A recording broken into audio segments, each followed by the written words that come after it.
E aí galera, tudo bem? Eu sou Gavin e eu sou um estudante americano aprendendo português aqui nos Estados Unidos, mas também eu ofereço dicas de inglês como um falante nativo de inglês, de pronúncia, gramática, etc. E hoje eu gostaria de falar sobre algo que eu percebo muito ao falar com brasileiros na minha cidade de Fort Collins, no estado de Colorado aqui. Se trata de contrações, duas palavras juntando, né?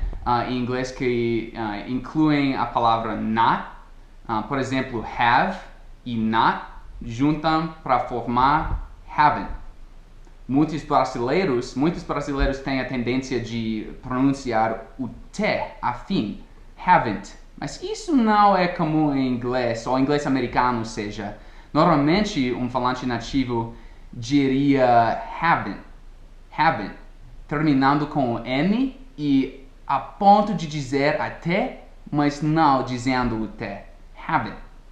E eu vou dar 14 exemplos para vocês, para notar ao falar, mas também para ouvir, para melhorar a compreensão quando ouvindo estas palavras. E depois das 14 exemplos curtos, eu vou dar exemplos dentro de frases de todas estas 14 palavras.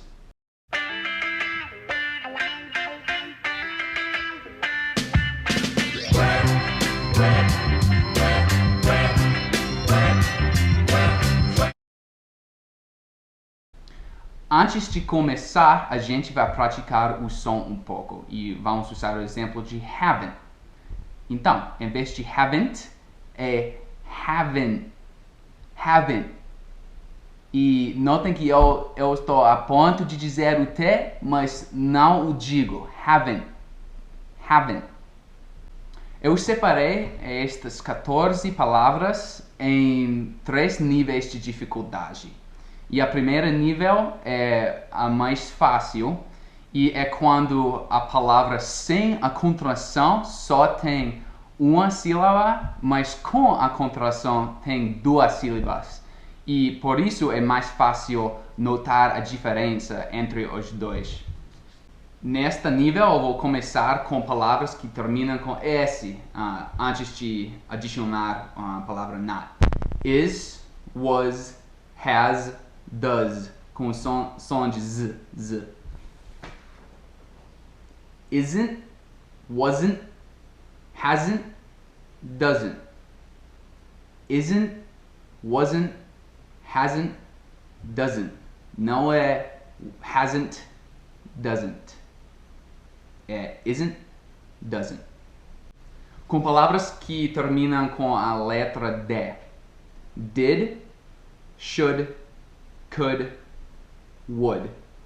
E notem que não é should, could, would, algo assim. É should, could, would. E com as contrações, com not, é didn't, shouldn't, couldn't, wouldn't. Didn't, shouldn't, couldn't, wouldn't. O exemplo que a gente já fez, have, com o som final de V, e haven't.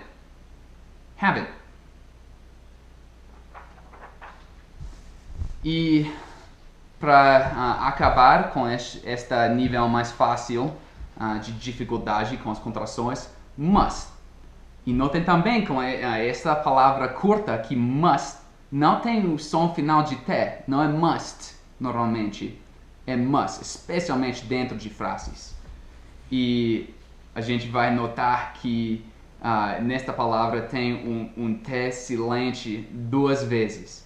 Então, must, mustn't. Must, mustn't. E lembrem também que eu vou ter exemplos completos dentro de frases quando eu termino com estes 3 níveis. A segunda nível de dificuldade é quando as 2 palavras com a contração e sem a contração têm uma sílaba só, mas tem um som diferente quando tem a contração. E só tem uma palavra nesta nível. É will a won't. Então é bem fácil distinguir entre as duas palavras aqui. Will, won't. Won't. Não é won't, é won't. E as três palavras que sobram estão no nível mais difícil, eu acho, porque as duas palavras com a contração e sem a contração têm uma sílaba só e também é muito difícil distinguir entre as duas como falante não nativo de inglês, eu acredito. Para começar, are, were. Tem a letra final R. E com a palavra not como contração, são aren't, weren't. Então a gente tem are, aren't, were, weren't. E para terminar, a palavra que eu acredito o mais difícil e o mais perigoso para entender incorretamente é can e can't. Can, can't. Antes de continuar com as frases completas e com essas palavras dentro dessas frases, eu vou falar sobre um pouco de como distinguir entre can e can't. Can tem três jeitos de fazê-lo. Primeiro, can é um pouco mais longo e can't é um pouco mais curto, né? Então, o exemplo que eu escrevi é I told her I can. I told her I can't. Vocês podem notar a diferença aqui. I told her I can. I told her I can't. É um pouco mais curto. Também, o segundo jeito para distinguir entre as duas palavras aqui é que a palavra can pode mudar som para can. Can. Mas a palavra can't não pode. Então, no exemplo, you can speak English well. You can speak English well. É o som que vocês vão notar enquanto falar com um falante nativo de inglês americano. Mas, com a outra frase, you can't speak English well. You can't. Então, esta palavra é mais curta e também não muda som. You can't speak well. Então, se ouvir o som can, vocês vão saber que é can, sem a contração. E antes de eu esquecer do terceiro jeito entre can e can't, ou are, aren't, were, weren't, além das diferenças entre os sons das palavras, é a linguagem corporal, né? Então, se uma pessoa está dizendo you can come to the party, eles são amável e tudo isso, com a cabeça assim, vocês vão achar que é provável que eles estão dizendo can em vez de can't. Mas se eles estão assim, you can't come to the party, então é mais provável que eles estão dizendo can not ou can't, tá? Então a gente tem as três maneiras, né? Can e can't. Can't é mais abrupto, 1. 2 é que can muda a can, se muda a can às vezes, e também com a linguagem corporal. Então, vamos aos exemplos completos, amigos. The book is on the table.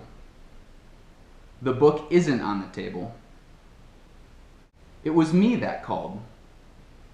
It wasn't me that called. He has said that before. He hasn't said that before. The toy does need batteries. The toy doesn't need batteries. I did get my hair cut. I didn't get my hair cut. You should ask that question. You shouldn't ask that question. She could run far. She couldn't run far. The dog would bark at strangers. The dog wouldn't bark at strangers. I have seen that movie. I haven't seen that movie. You must go there. You mustn't go there. I will see you later today. I won't see you later today. You are invited to the party. You aren't invited to the party. You were very helpful. You weren't very helpful. I told her I can.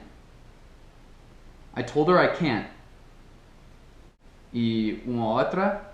You can speak English well. You can't speak English well. E por hora eu acho que é isso, amigos. Obrigado por assistir de novo. Valeu!